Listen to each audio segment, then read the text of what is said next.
Olá, o ponto de vista já está no ar. Seja bem-vindo. Hoje falamos dos direitos humanos, os seus progressos e os desafios em Cabo Verde. Para nos ajudar a entender melhor como estamos em termos dos direitos humanos, recebemos no estúdio a presidente da CNDHC, Eurídice Mascarenhas. Olá, senhora Eurídice. Obrigada por ter aceito o nosso convite.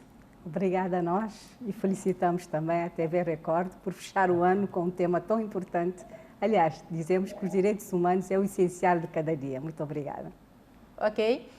Também contamos com a participação online do presidente da Rede Cabo-Verdiana dos Defensores dos Direitos Humanos, Sr. Felisberto Moreira, quem também aproveito para cumprimentar. Seja bem-vindo. Muito obrigado, boa tarde a todos. Muito obrigado, senhora jornalista. Cumprimento também a senhora presidente da CNDHC. Cumprimento todos aqui, todos que estão a acompanhar este programa importante. E é sempre um prazer estar aqui a partilhar com os telespectadores, a sociedade civil, a visão, a perspectiva da sociedade civil sobre os direitos humanos em Cabo Verde. Ok? Daqui a pouco vamos dar início à nossa conversa. Por agora vamos acompanhar uma pequena reportagem sobre a percepção de alguns cabo-verdianos sobre os direitos humanos. Jamima Lopes destaca avanços na proteção dos direitos fundamentais, sobretudo no direito à vida, que considera sagrado desde a concepção. Defende que a igualdade e o respeito pelas diferenças devem ser reforçados todos os dias. Depois que esses direitos, esse conjunto de direitos ser salvaguardado como um decreto-lei, tem melhorado bastante. No período hoje traz mais avalia para o desenvolvimento de todo e qualquer país. E pessoas passam a ser mais valorizadas. E não tem que valorizar a pessoa, nós é tudo igual, ao mesmo tempo diferente, e o direito de cada um deve ser salvaguardado de uma forma especial. Ali na Cabo Verde, não tem também salvaguardar esse direito, tem melhorado cada dia mais esse direito. Principalmente o que não está falando de direito à vida. É fundamental. Outro entrevistado acredita que os direitos humanos continuam a gerar debates complexos, sobretudo quando os direitos de uns colidem com os de outros. Considera que o país enfrenta desafios na aplicação plena dos direitos humanos. Sim, claramente, porque muito já tem sido feito, mas é preciso fazer ainda mais, é preciso um trabalho de sensibilização. É preciso um trabalho de sensibilização não só de pessoas, mas das próprias instâncias, porque nunca pode ter, existe uma violação de direito da criança e do adolescente. Quando não estou uma criança na rua, nunca está fazendo nada, ainda mais crianças na rua. Hoje não tem crianças na rua a pedir moeda, a pedir coisas. Crianças devem ser na escola. Que é um trabalho que o próprio governo deve fazer. Que crianças, lugar de criança é na escola, lugar de criança é na rua. E nunca pode levar de ânimos leves, já que não é filho de terceiros na rua. Te pede, não está a que afetando. É que está afetando hoje, mas na futura está afetando. E de que maneira? Então, não está num estrangulamento em termos de direitos humanos. Não avança até um certo ponto hoje, nesse momento, ele acredita que não está num estrangulamento. Por que não está num estrangulamento? Não está num estrangulamento de direitos humanos, exatamente porque da questão, como eu tinha frisado anteriormente, da deturpação da essência do que recomenda as Nações Unidas. Já Silvânia Sena sublinha que os direitos humanos são um tema subjetivo, visto de forma diferente por cada cabo-verdiano. Reconhece falhas no sistema de justiça e defende a revisão de algumas leis. Para si, não há retrocessos, mas necessidade de melhorar o que já existe. Na altura que talvez que as leis e tudo que as normas ele implementado, a conjuntura era outra. Hoje em dia a exigências é maior, dificuldades é maior, então há necessidade de rever para não acompanhar a evolução. Principalmente o que diz respeito às nossas crianças, a educação está muito aquém, ok? Está cheio a desejo em relação a tudo. Não tem, hoje em dia não está hoje na tudo rede social situações que crianças passam e acaba por ficar assim, que ela é lamentável. Então, acredito mesmo se fazer uma revisão de tudo que se tem implementado até agora. Nosso sistema de justiça está muito aquém, ou seja, eu a desejo. As vozes ouvidas convergem num ponto. Cabo Verde tem registrado progressos, mas ainda há caminho a percorrer para garantir que todos os direitos sejam plenamente respeitados. Começo por si, senhora Presidente da Comissão Nacional dos Direitos Humanos. Como avalia a situação dos direitos humanos em Cabo Verde nos dias de hoje? Em primeiro lugar, agradecemos essa oportunidade a dizer que a pergunta é complexa, porque não há uma única resposta. Avaliar direitos humanos em Cabo Verde, isso exigiria um trabalho de vários anos, porque ao falar de direitos humanos, nós não estamos a falar só dos 50 anos da independência de Cabo Verde, ou seja, de 75 a esta data. Nós estamos a falar todo o percurso da existência do cabo-verdiano, que começa muito antes da independência. Então, vendo nessa perspectiva, podemos dizer que sim, que direitos humanos sofreu uma evolução, melhorou. Agora, não foi o suficiente, porque nós também, na medida que vamos, aliás, o próprio ser humano, na medida que vai resolvendo os problemas, os outros problemas vão surgindo com a sua complexidade. Como se costuma dizer, nós queremos o melhor e temos esse direito, não é? Agora, temos também que perceber que para alcançarmos esses direitos exige, por um lado, que temos aqui vários atores. Temos o ator principal, não é?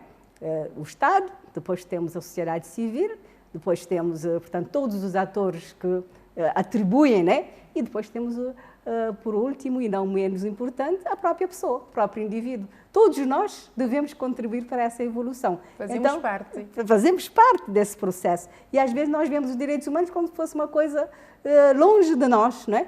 Aliás, a doutora Vera Duarte escreveu um livro, Construindo a Utopia, porque vê, de facto, direitos humanos naquela perspectiva que é algo que estamos sempre a tentar alcançar, né? Cobrimos hoje um desafio e surgem logo mais 3 ou 4. Isso para dizer o quê? Em relação, falando de direitos humanos em Cabo Verde, temos que ver em várias perspectivas, nomeadamente na perspectiva de direitos cívicos e políticos. Eu digo sempre isso e repito, Cabo Verde está muito bem porque nós conseguimos que hoje não há retorno em relação a essa matéria, todo cidadão tem direito a voto, né? Todo cidadão tem os seus direitos garantidos na nossa Constituição da República. Portanto, não há aqui retrocessos. Agora, precisamos melhorar a sua aplicabilidade e também a consciência e a literacia do cabo-verdiano em relação às suas... Porque muitos cabo-verdianos nem sequer conhecem os seus direitos.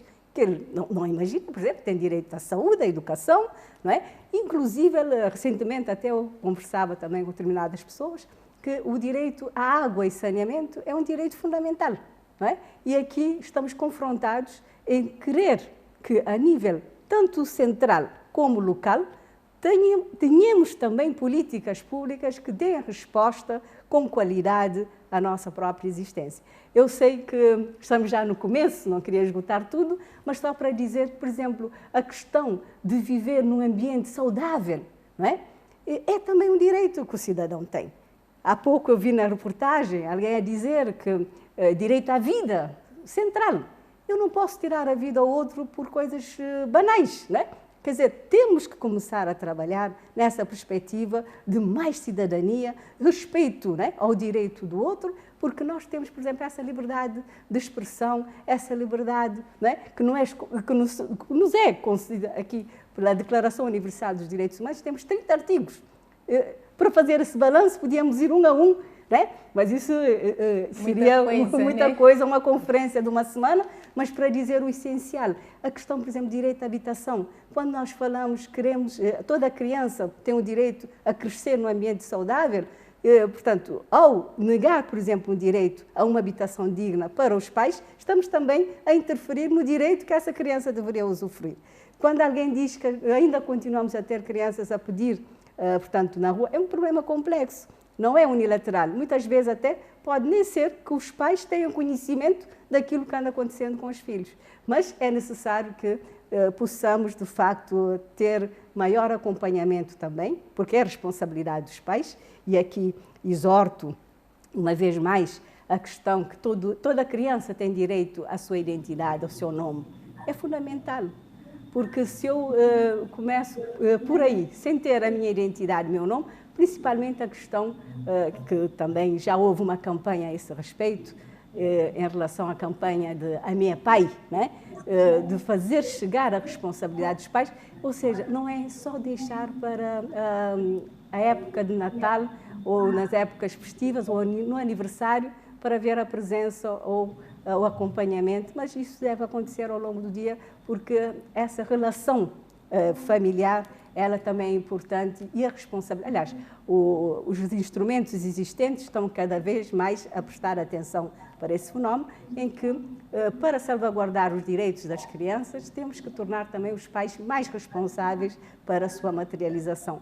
Outra questão importante quando falamos se conseguimos ou não alcançar determinados direitos, para dizer sim, os direitos cívicos e políticos estão garantidos, eu tenho direito a votar, eu posso não ir votar, que é outro problema, a questão da acessibilidade, também podemos falar mais à frente, mas para dizer que, mesmo a questão também de educação à escola, ao ensino, dizer que é um direito consagrado, um direito universal, mas muitas crianças podem ainda não estar com essa oportunidade de ir às escolas por terem exigências. Hoje já não se fala de pessoas com deficiência, fala-se de pessoas com exigências diferentes, não é?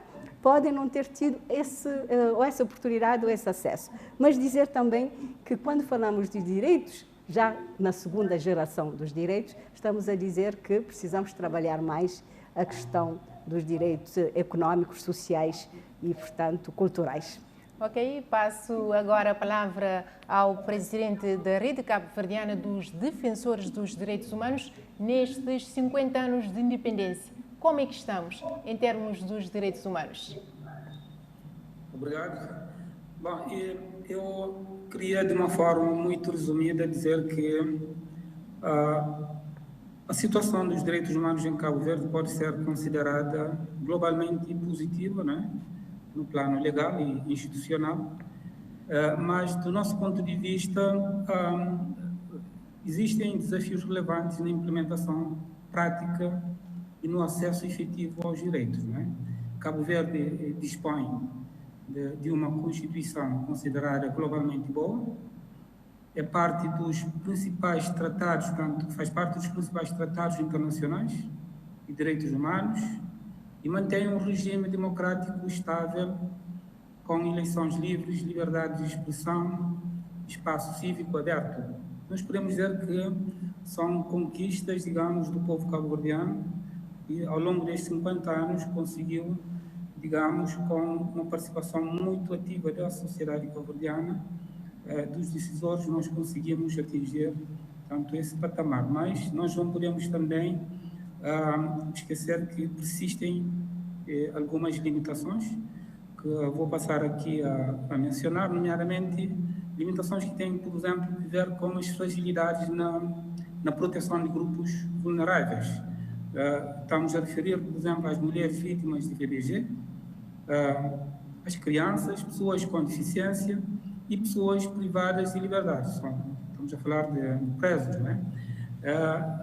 Obviamente que nós temos vários, portanto, não é uma perspectiva minha, mas isso resulta também de várias recomendações que nós temos estado a receber decorrente, digamos, dos relatórios que Cabo Verde submete junto de instâncias internacionais. Estamos a falar também de dificuldades no acesso à justiça e na celeridade processual.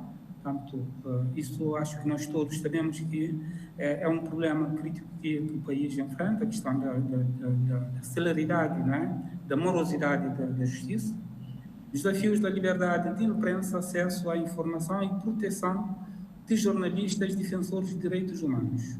Nós temos acompanhado tudo aquilo que vem acontecendo na sociedade. Não obstante os ganhos a nível da liberdade de imprensa, de acesso à informação, mas temos desafios a nível de liberdade de imprensa e acesso à informação. A questão da fraca implementação das políticas públicas e desigualdades territoriais entre ilhas. Há pouco a senhora Presidente falou, digamos, da questão do acesso à habitação, temos acesso à questão do transporte, questão de limitação de acesso ao sistema de transportes, um conjunto de outras situações que nós podemos considerar que ainda há desafios por vencer. E temos a questão também da fraca participação da sociedade civil nos mecanismos internacionais de direitos humanos. Normalmente a sociedade civil, através das organizações legalmente constituídas, deveriam participar ativamente no processo de elaboração dos relatórios e suas submissões junto de instâncias internacionais, até porque para que se possa ter uma visão, digamos, diferente daquela que o Estado, através do governo, apresenta, e que também a própria Comissão Nacional de Direitos Humanos, que também é uma instituição que tem feito um trabalho meritório mas que, portanto, não é totalmente a sociedade civil.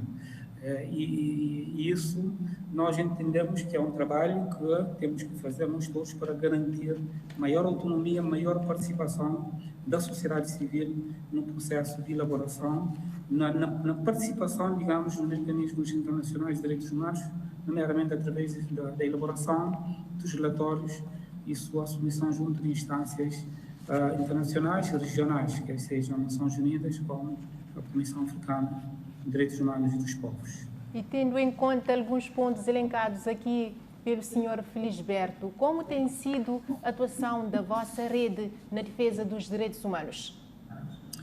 A Rede Cabo-Verdiana dos Defensores de Direitos Humanos, não obstante ser uma organização relativamente nova, foi constituída em 2022, tem feito, digamos, algum trabalho, sobretudo a nível de advocacia, né, de influenciação dos poderes públicos, quer através da apresentação do relatório de SONVA. Nós participamos em 2023 no processo de revisão periódica universal, onde podemos apresentar o relatório da sociedade civil sobre a situação dos defensores da sociedade civil dos direitos humanos, mas de uma forma muito específica dos defensores dos direitos humanos. Nós temos também participado ativamente nas várias reuniões regionais e temos contribuído com subsídios, né, para a elaboração do relatório a apresentação da situação da sociedade, dos direitos humanos da sociedade civil cabo-verdiana, junto da Comissão Africana dos Direitos Humanos dos Povos. Temos também trabalhado no sentido de acompanhar a situação dos defensores, nomeadamente dos jornalistas, e outras defensoras e outros defensores de direitos humanos.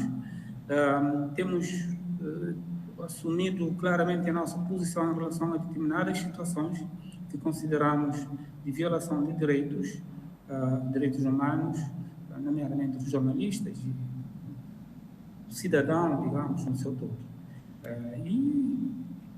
Temos estado a trabalhar no sentido de mobilizar recursos e implementar também, desenvolver algumas atividades em parceria com instituições públicas, nomeadamente que eu devo realçar a nossa parceria, o trabalho que nós temos feito em parceria com a CNDHC, através de capacitação dos nossos membros e da rede, e também discutindo tudo aquilo que podemos desenvolver juntos para melhorar a situação dos direitos humanos em Cabo Verde.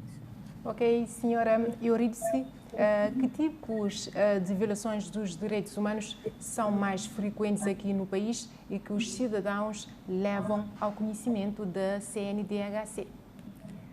Olha, essa é uma questão interessante por dois motivos. Primeiro, porque falar das principais violações, não podemos só falar das que chegam à comissão, porque estamos num contexto de complexidade maior, onde antigamente era a comissão que recebia as denúncias, assim como a nível também do provedor, não é? Para seguimento e tratamento. Mas hoje em dia temos uma diversidade de canais, não é? Inclusive a TV Record, aproveito também para vos felicitar, porque estão em cima do acontecimento, há uma denúncia, estão presentes, mas muitas vezes as denúncias que chegam à comunicação social não chegam à comissão. Então servimos de ponte. Exato, servem de ponte, mas se calhar precisamos também trabalhar melhor essa ponte, porque muitas vezes nós não assistimos a todas as programações, então convém termos aqui um link, né, que permita fazer chegar para o seguimento e tratamento, porque não basta constatar que houve uma violação, mas depois o seguimento e tratamento. Outra concorrência, não é? Concorrência, estou aqui a utilizar essa palavra, tem a ver também com a dinâmica das redes sociais. Ou seja, hoje em dia, muitas das vítimas utilizam a rede social para colocarem as suas questões e, novamente, não chegam à comissão. Só para ter uma ideia, há 3 anos atrás, a comissão recebia uma média de 100 e tal denúncias.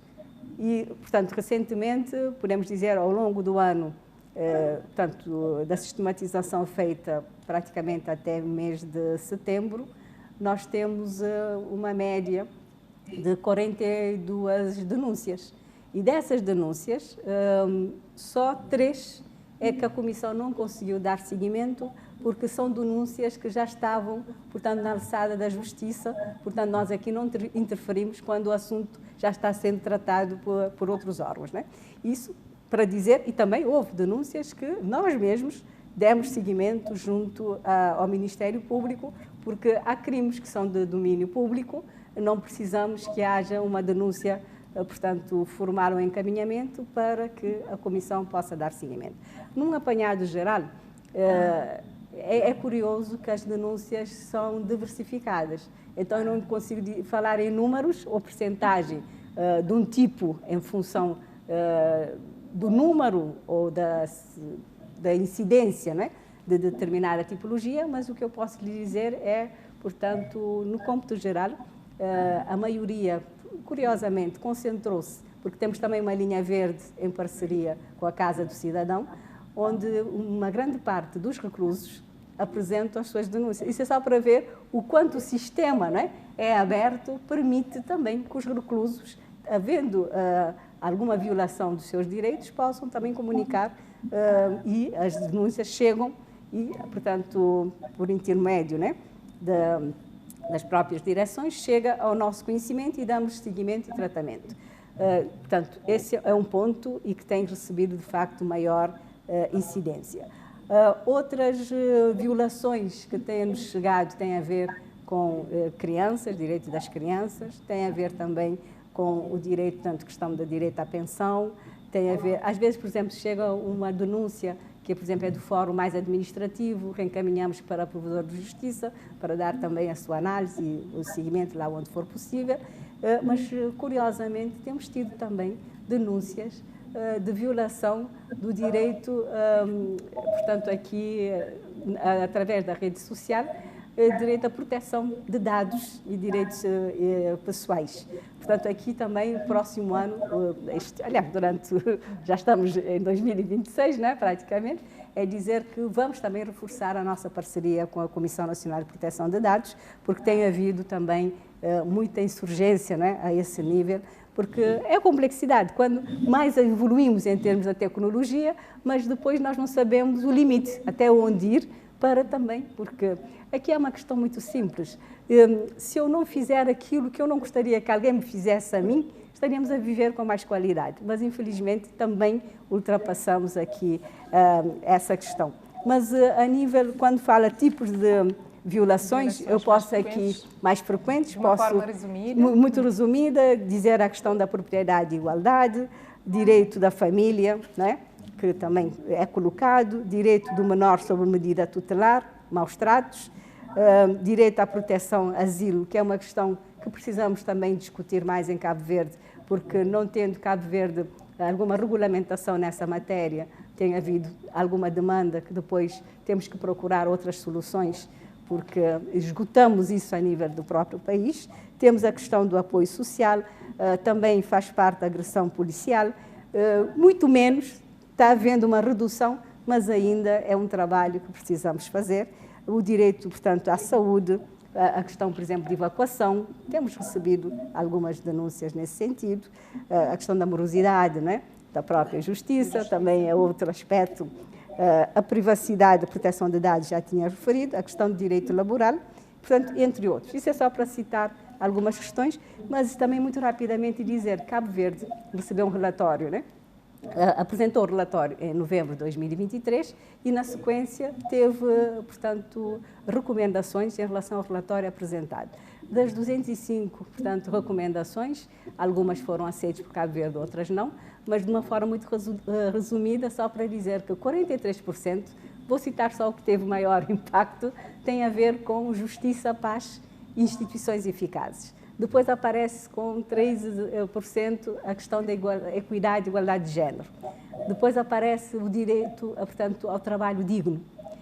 Depois temos a questão da desigualdade social e aparece também a questão da qualidade da educação. Portanto, isso é para ver que são temáticas que, ao termos essas informações, porque, como sabe, os Objetivos de Desenvolvimento Sustentável são 17, mas dos 17 houve, portanto, incidência maior nestes 5 que acabei de apontar. Com isto, portanto, temos matéria para focalizarmos nessas questões e procurarmos respostas juntamente aos parceiros, porque está-se a fazer um bom trabalho, mas se calhar estamos aqui com um desafio de escala, né?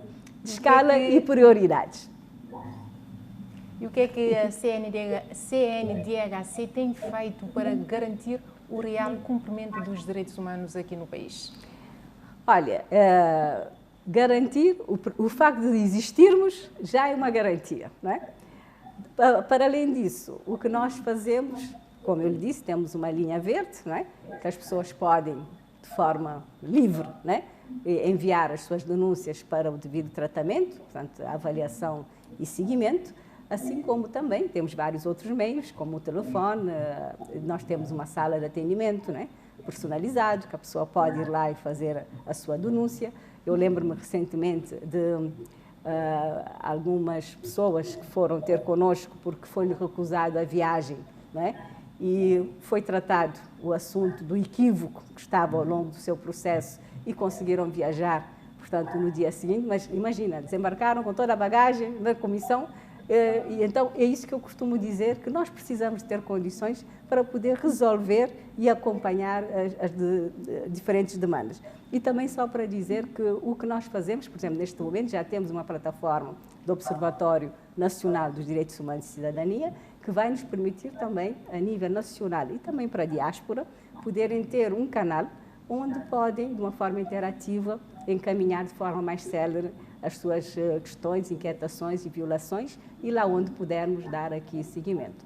Para além disso, dizer também que o que nós fazemos, como sabe, de 2 em 2 anos, temos o Prémio Nacional dos Direitos Humanos, que é valorizar e reconhecer as boas práticas, porque direitos humanos é uma tarefa e um dever de todos. Então, quando alguém faz algo extraordinário, deve também ser reconhecido pelo trabalho feito. E, nesse particular, tivemos 73 candidaturas.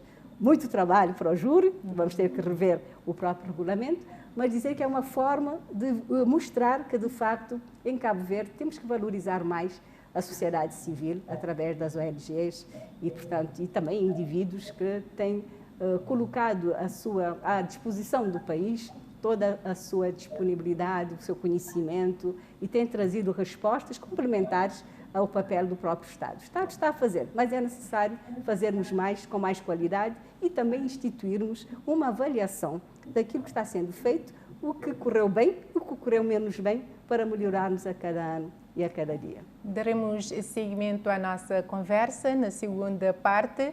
Por agora, fazemos uma curta pausa. Até já!